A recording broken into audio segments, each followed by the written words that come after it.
เบาลีคิดหนักเลยคลิปนี้มีเซอร์ไพรส์ใหญ่พรุ่งนี้ หนักใจจริงๆคลิปนี้มีเซอร์ไพรส์มีเซอร์ไพรส์ใหญ่พรุ่งนี้ถักแล้วเอาไปนี่เลยสำหรับบี้ดิสำหรับบี้บอกสำหรับบี้ไล่มันเป็นแบบโอสุดแหละแต่มันก็เป็นความฟันเด้ให้เจ้าพ่อนเกี่ยวกงมีนได้ปะได้ปะได้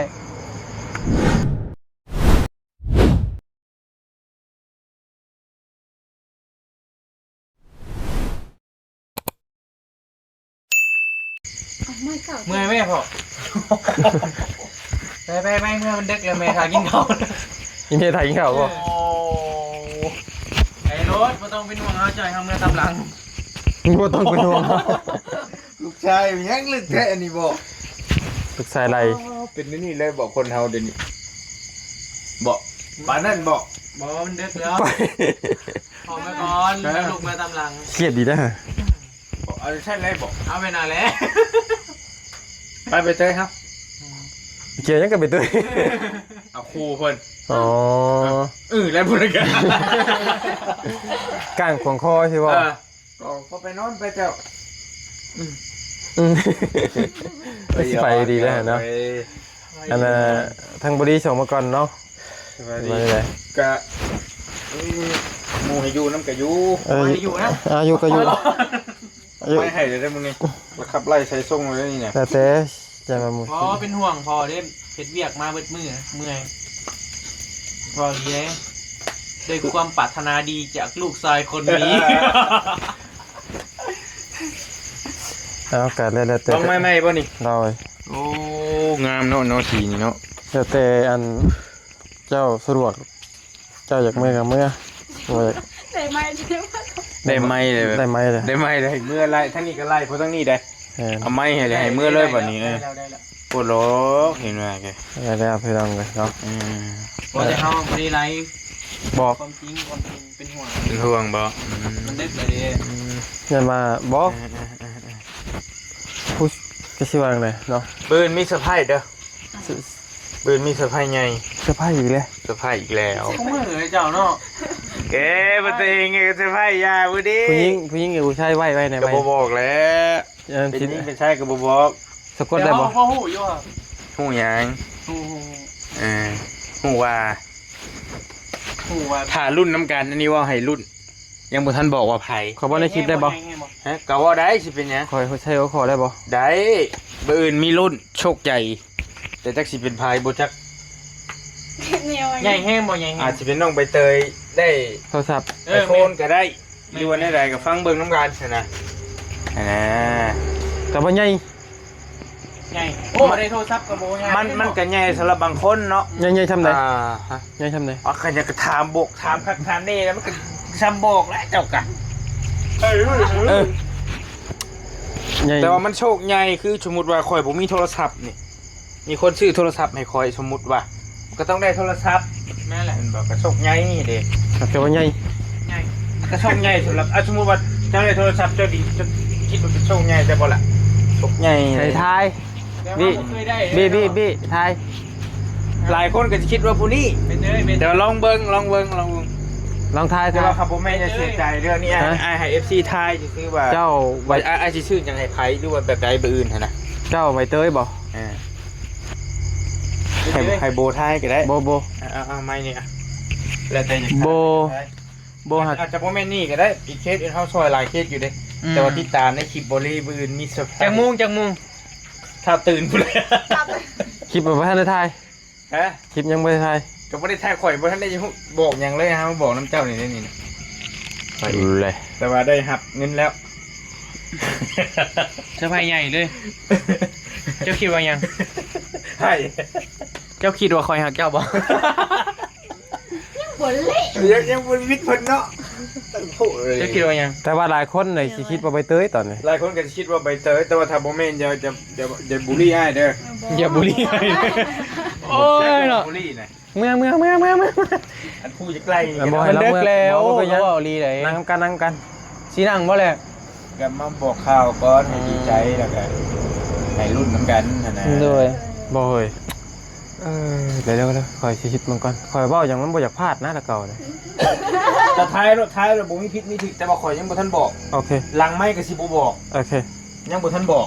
ได้หนึ่งนาที ตะเกาบอกอยู่บางทีตะกี้ตะเกาบอกอยู่ตะเกานะอันนี้บ่ทันบอกเลย มื้อนี้สิบ่บอกเลย ยังบ่ทันบอกเลยไม่ใช่รุดแค่บอกคร่าวๆประมาณนี้ว่า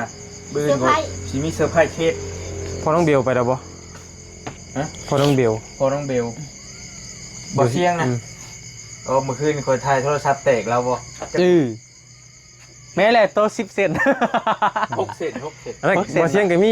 บ่ได้เนาะ มันสิเป็นหยัง ก็มีโอกาสด้วยกัน ทุกคนมีสิทธิ์เด้ทุกคนมีสิทธิ์ จิกเคสที่เฮาซอยเด้ที่เฮาพัวพันอยู่นะถามว่าสำหรับข่อยมันก็ใหญ่เติบน่ะมันมีมูลค่าเติบนะบ่นี้ครับมีมูลค่าเติบ โอ้ขนาดระดับเรายังมีมูลค่าสุด ระดับใด คอยฮู้แล้ว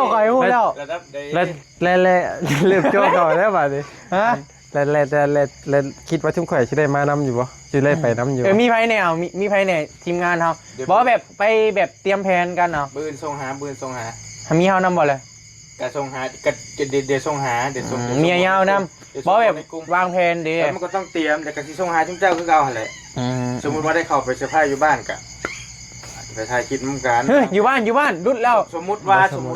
บ่แม่นละ สมมุติว่าหั่นนะ เราไม่เคเราสมมุติซื่อๆนี่ บ่นะเรารุดมาแล้วเรารุดมาแล้ว มันอยู่บริเวณที่นู่นนี่แหละไหมเรารุดแล้วที่ไหนแล้วก็รุดบอกนี่สิ เรารุดแล้วเพราะเรารุดแล้ว บอกเช่นนี้ ไปวะล่ะ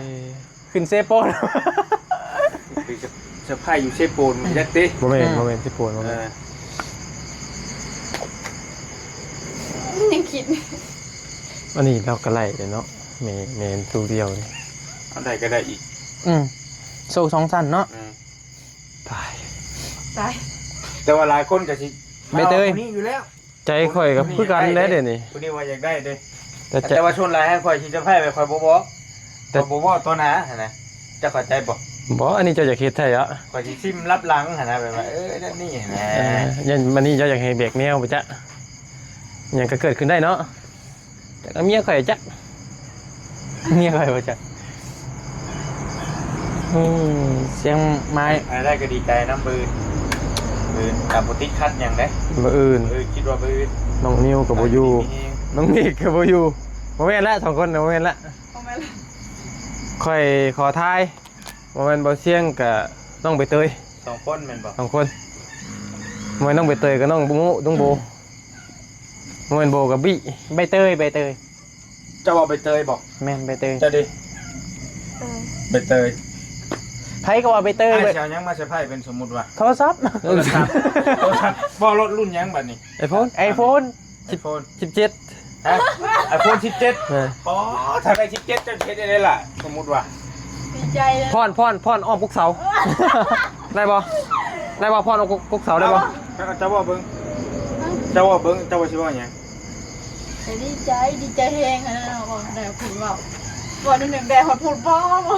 นั่งได้บัด นั่งกันนั่งอ่ะพูดถึงแล้วเนี่ยใครว่า iPhone บ่ได้เมื่อแล้วมื้อนี้บ่ได้เมื่อแล้ว iPhone 17มาแน่มื้อนี้ มาเลยก็มีมาใน ถามไปเตยก่อนถ้า17มานี่ ถ้า17มาเจ้ารู้สึกแนวใด บ่นะเอาแต่ว่าเสียดเฮ็ดได้ เจ้าเช็ดแนวใดเอา พรได้บ่ พอนได้ปะ อ้อมกุกเสานี่ บ่อยากให้ว่าหลายเช่นว่าเนาะ บ่เดี๋ยวมัน เล่น เสีย ดราม่าเทียบบ่แม่นบ่นี่นะ แบบบิ้วหลายบ่ แม่นค่อยก็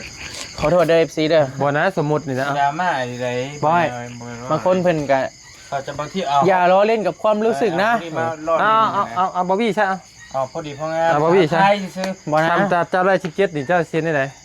เฮาได้17บ่ แม่น แต่ว่าอันนี้เฮาสมมุติกันซื่อก็ได้บ่เป็นหยังเฮาสมมุติบ่ลิ้นกันเด้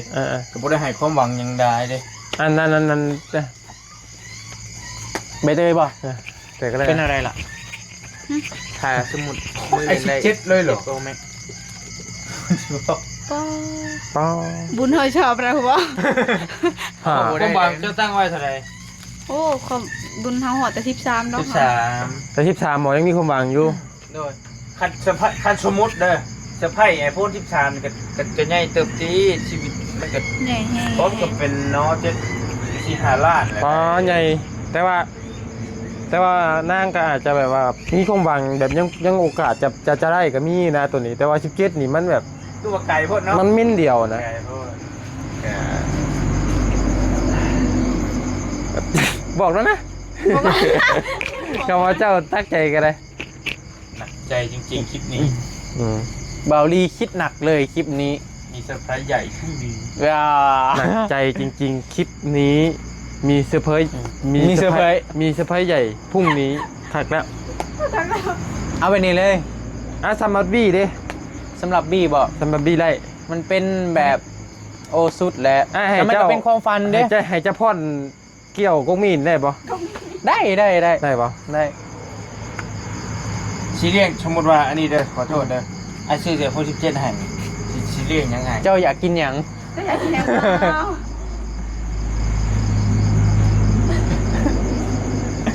ถามเบาเงาดู เจ้าอยากกินหยัง บอก อืม กาแฟก็ได้ กาแฟแก้วหนึ่ง นี่สบายมากเลย กาแฟแก้วหนึ่ง บ่ได้ก็เลี้ยงได้อยู่สำนะซื้อกินได้อยู่ แต่มันอันนี้มันขึ้นหน่อยเพราะปกติเนาะ มันหน่อยเพราะกำมูลค่าที่ว่า กุ้งโลนึง กุ้งก่อน โลนึงเด้อ ได้ วอนะกุ้งก่อนมันกระโพด หลับกุ้งมังกร จุดสิเมื่อนะถือลาบมา2โปรลูก เอา ท่าน กุ้ง เจ้าได้เจ้าซีเรียงยังไงสมมติว่าอันนี้ยกขอโทษเด้อย กตัวอย่าง ตัวอย่างซื่อก็บ่ได้ว่าหวังอย่างน้ำเจ้าเราไปจากหู้น้ำใจเจ้าซีเรียงยังไงนะก็บ่ได้ว่าแม่นหวัง คำมาพูดมาไล่มาจะเห็น สมมุตินะสมมติว่า เขาก็บอกว่าสิแกอยากกินยังจ้ะ เอากุ้ง แล้วได้ก็อยากกินยังแต่ก็ว่า แซลมอนตัวหนึ่ง เจะมอนเคยบ่กินแต่แล้วเจ้ากิน ค่อยกิน ไปกิน โอ้ตัวหนึ่ง ยังบุท่านให้ยังได้หวัง ตัวหนึ่ง ถามเรื่องตอบแทนอะไรนี่ ตัวหนึ่งเหมือนเป็นหมื่นกว่าบาทพวกไอซิมอน เมนฮอดบอก อยากกลัว ใหญ่ดิ โอ้ขนาดซัมนี่กันเนาะ เป็นเท่าไรแล้วเนาะ ชิ้นหนึ่ง ชิ้นหนึ่งว่า มากลับมาโบดู บ่ได้หวังยังดอก โบ หักมาให้นะ โบหักบี้บ่ เอา จะเอาให้ได้ดิ มาบอก อย่าเลย มาบอก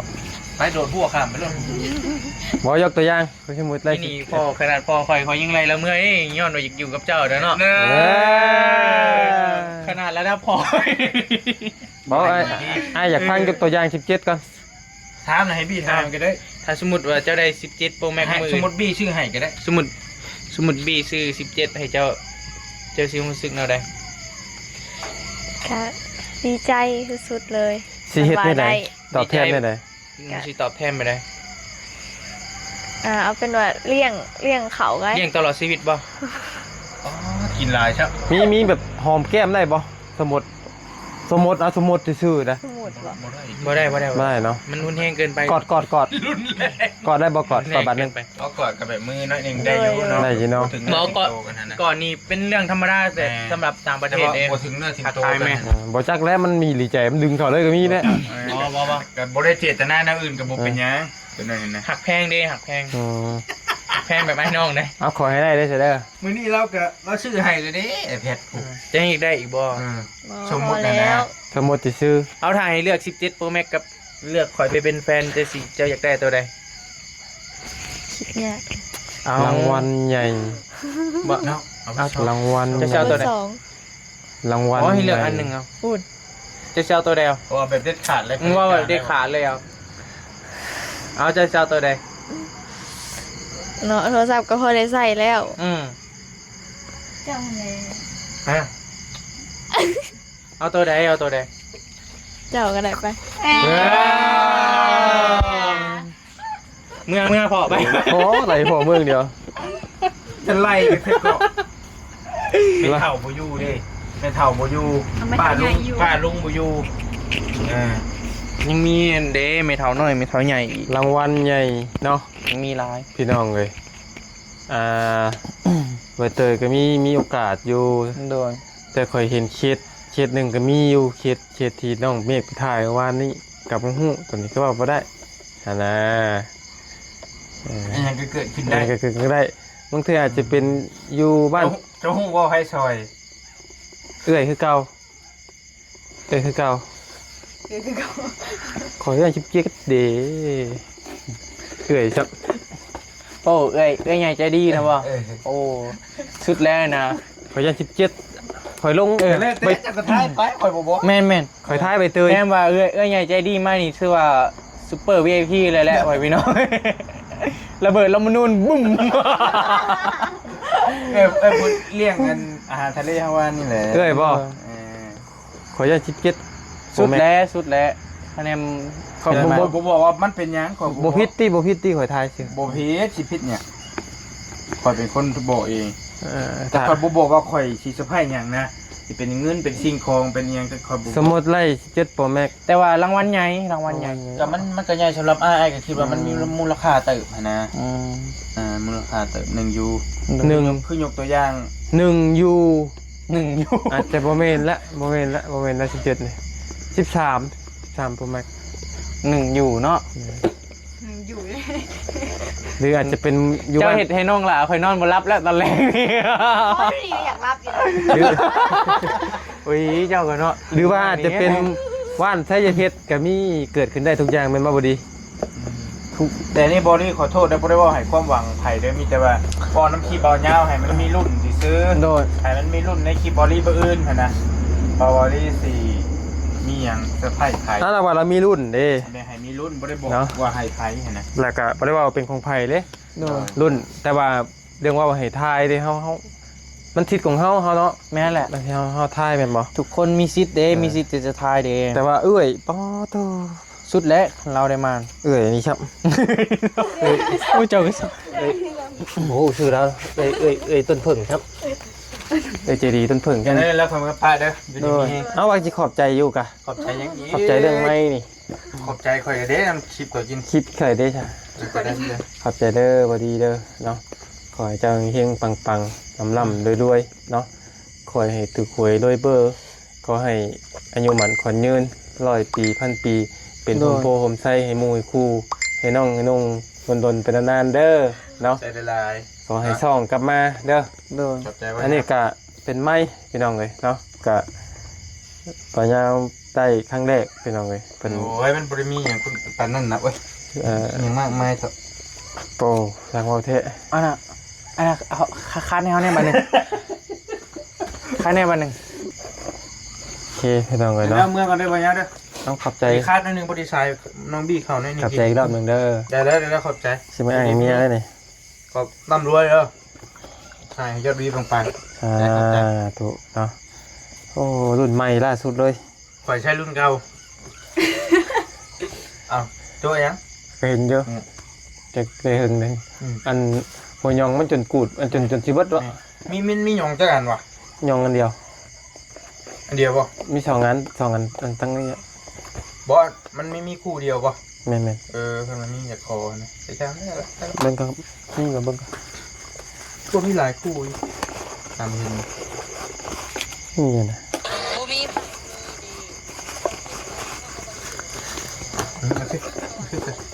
นั่นเราอยู่ดีมีแห้งนะพี่น้องเด้อ ขอบใจเด้อขอบใจ โดย แล้วก็ให้โชคดีเด้อน้องๆไปเจอกัน ขอให้ทานโชคดี ปลอดภัยอ้า โอย เคใจ เดินทางปลอดภัยเด้อพ่อเด้อฮอดอย่าลืม พอละ โทรบอกลูกนี่เด้อ บ่ไล่เลย ไล่ เป็นห่วงได้เป็นห่วงได้ เดี๋ยวไปละบ๊ายบาย เดินทางปลอดภัยอ้าย อันนั้นเงานี่บ่ มียัง เล่นบ่ เอารถบอกคือของตัวเองนี่แหล้วเนาะโอ้เฮาโทรเลยเฮาเว้าเลยได้บ่ นายจะเป็นยังไงบ่มีมันบ่กระทบหยังกับจ๊ะ สิเป็นหยังก็มันเป็นสัตว์เลี้ยงเนาะฮัลโหลจานค่อยหาเจ้าจับไว้ให้นี่ได้บ่ค้างไว้ใส่อะหยังก็ได้ใส่กระถางอะไรอย่างเงี้ยมันบ่กัด แม่นบ่มันหิวเนาะ เพราะว่าข่อยยัง มันบ่ ข่อยยัง เชื่ อ อง ยู่ เลยเนาะ อยู่เดินเติมมานะแล้วข่อยสิไปแหววน้ำเจ้าเด้อบัดโอเคซะ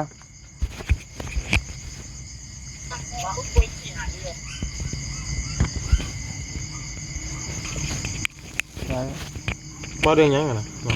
งูอ่ะ งูยังกันนะบ่น้องงูแบบได้นะแสดงว่าแท้ ฉันต้องใส่ไปซี่บ่เด็ก ไม่แม่นใส่แล้วสุดๆเลย นะฮะพี่แช่นี่บ่คือบ่เนี่ยสนใจเลยบ่สนใจน้ำงูเลยบ่ฮะพี่เด็กมันนี่เขาใส่บ่ได้เห็นบ่นี่เขาต้องเลยถอดทุกเทื่อบ่แล้วบ่ แต่บอยเด็กกล้าโยมันเหี้ยเลยตัวนี้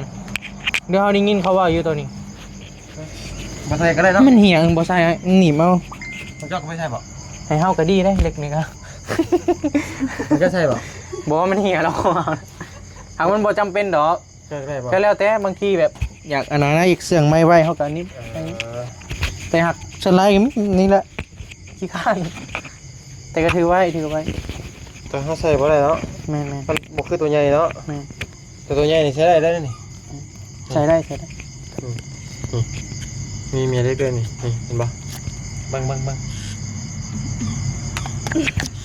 สนใจน้ำงูอะไรเนี่ย งูยังอ่ะบ่ได้บ่ได้บ่งูยังอ่ะ งูเผือกงูเผือก ไอ้มันเพชรเป็นให้ได้นะ มันเสียแต่ด้นแล้วนะมันน่าจะเห็นนี่นะ งูไผนี่งูไผ ก็งูในเฮือนแหละงูเอื้อยเฮา เอ้ยน้อยนะ บ่อดิตเอ้ยไผ ซิต้าล่ะ โอ้เอ้า งูเผือกเด้ ทางเลี้ยงงูแต่เพิ่นบ่ย่านบ่ โอ้เลี้ยงมันเต็มหน่อยมันเป็นงูสวยงามอ่ะนะ สวยก็ทำได้เขาบ่ก็ได้แต่ บ่ว่าเขาใส่จะเบิ่งเด้อ ให้บัวเบิ่ง นิดมันสิได้อยู่บ่ สร้างว่าแท้ งูจะเข้าดิ อาจจะได้ยินนี่ได้กะเลี้ยงงูให้บอกขอโทษให้บัวซื้อเอาบ่ นี่นี่โตที่โตมันเสียนะโตนี่แหละโตเขากำลังเห็นสีเป็นนี่เลย ตอนนี้ตัวสามตัวนี้ยังอยู่บ่ บ่มันยังนี่2ตัวนี้กับตัวนี้สีดำ ที่เหลือไปใช่เบิดตอนนี้ ไปเบิดแล้ว ไปมันคือได้ไปมันอยู่ในตู้เวน มันออกเด้อนี่เห็นบ่นี่นี่มันเป็นสีงูเผือก เจ้าเคยจับบ่ โอ้เขาเลี้ยงมันแต่น้อยๆเขาเลี้ยงมันแต่สมัยติมคันน้อยๆนะ หลังอะไร มาเจ้าแล้วเนาะเนาะเป็นทามีได้เหมือนกันเนาะ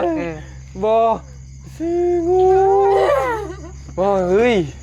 เราไปเราเลี้ยงป้าไปใช่น่ะ ฮะ คัดนึงพี่น้อง มันมีเฮือนมันต่างหากเลี้ยงซื้อเฮือนมันมา เคยเป็นคล้ายๆตู้แล้วแต่ว่าเป็นเฮือนงูนะ มันมี เป็นกล่องบ่มี บ่มีแล้วงูแต่ว่างูเนาะ แต่ว่าเคลมคนอันนั้นก็ไอ้เงี้ยงอ่ะแหละแต่เฮาแบบจำมันคู่มือก็ธรรมดาเก็บดนๆไปหามันก็มีเสียวอยู่ คือต้องขี้สวบพี่ยังบ่ แต่ก็ธรรมดาเนี่ยมันจืดกลิ่นได้แบบไฟเลี้ยงมานะมันเบิ่ง และอันผู้เอ้ยเจ้าเนี่ยก็บ่ได้ย่านบ่ โอ้จับลิ้นแล้วแหละ เฮ้ยเลี้ยงงูเฮ้ย แข่งงูถึงได้ใส่เจ้าเบิ่งเด้อร้านเฮาน้อยๆมันยังจับเลย เฮ้ย เฮ้ยเฮ้ยอะ แต่นิดสิได้บ่ เลี้ยงงูเลยเหรอ เฮ้ยอยู่ เพราะว่านิดนี่บ่ได้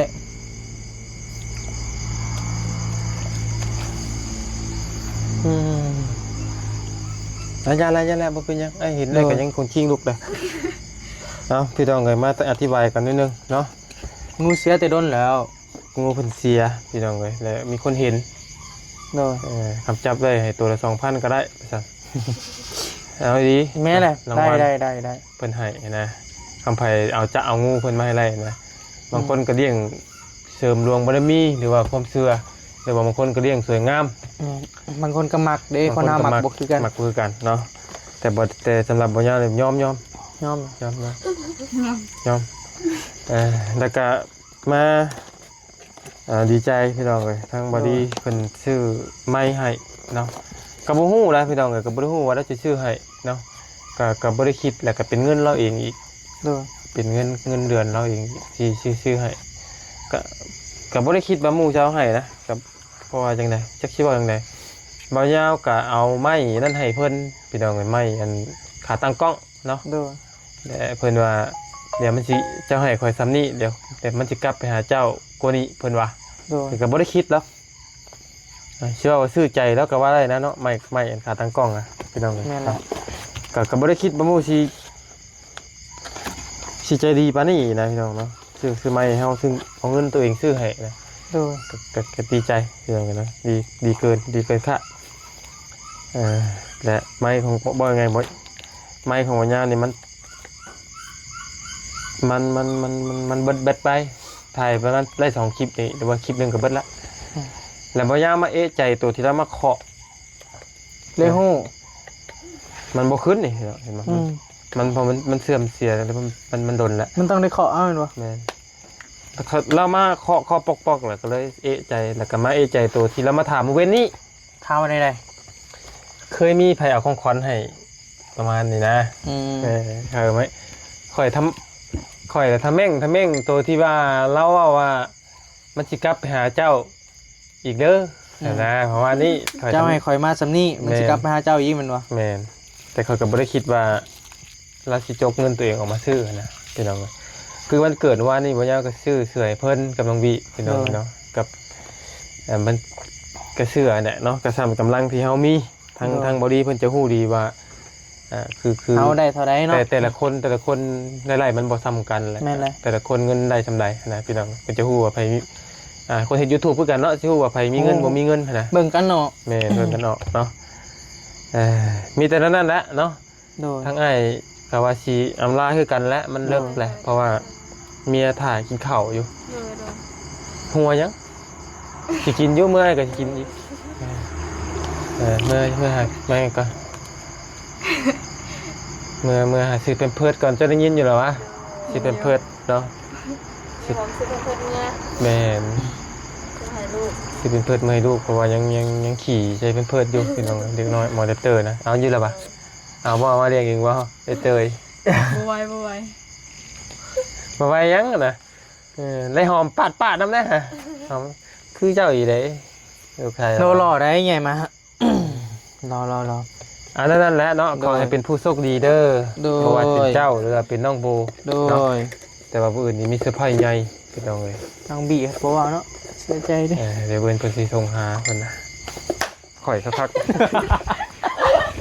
ยังเวียนมาเจ้าของอยู่ได้เนาะ สบายดีเด้อ อายุดีมีแฮง เด้อ ทักทายสบายดีกราบสบายดีวัดกุศลทุกคนผิดพลาดประการใดทั้งหมู่เฮาเลยน้อง ข เรา อโทษหลายๆเด้อ ขอโทษหลาย แซวลินกันม่วนเด้อไป ๆ พี่ กับ น้อง ช่วง เด้อ นี้ฝนกระตกแน่พี่น้องเอ้ย โดย ยังบ่ได้ไปใส่กะมี FC คอมเมนต์เข้ามาลาหรือว่าให้กำลังใจเฮาก็หลายอยู่ตอนนี้กับบ่ติพี่น้องเอ้ยทั้งบ่ยาวกับเบียนอยู่นี่หลายมื้อเติบแล้วก็ โดย มันฝนตกเนาะจักสิไปทางไหนพี่น้องเอ้ยบ่เข้าใจว่ามันฝนตกนะแล้วก็หลีกเลี่ยงเล็กน้อยน้ำนิดนึงพี่น้องช่วงนี้หรือว่า AI กำลังระบาดเนาะ โดย ไป สบายดีเด้อ ไทยสิบกดไทยมัน เอาให้แล้วเนี่ยล่ะ